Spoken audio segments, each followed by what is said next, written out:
గ్రామంలో మరి పెద్దమ్మ తల్లి 6వ వార్షికోత్సవం రావడం మరి చాలా సంతోషకరం. అదేవిధంగా వాళ్ళ 6వ వార్షికోత్సవం ఇచ్చేసిన మా మహిళా సోదరులు, మా గ్రామ ముఖ్య నాయకులు, నా ముందున్నటువంటి మీ అందరూ కూడా మరి ఇంకొకసారి పేరున మనస్ఫూర్తిగా హృదయపూర్వకంగా నమస్కారాలు, అభినందనలు, అదేవిధంగా శుభాకాంక్షలు తెలియజేసుకుంటూ ధన్యవాదాలు. థ్యాంక్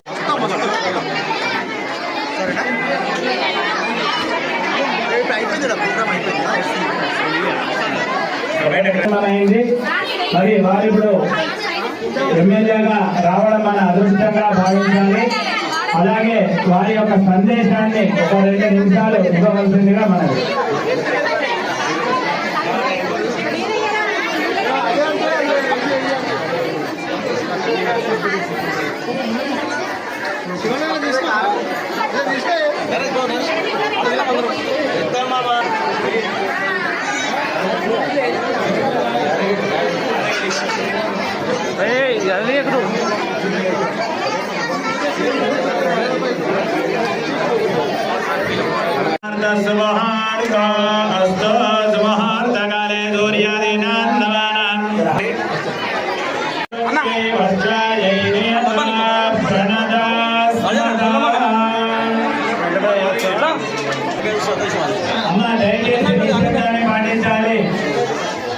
దయచేసి నిశ్శబ్దాన్ని పాటించాలి.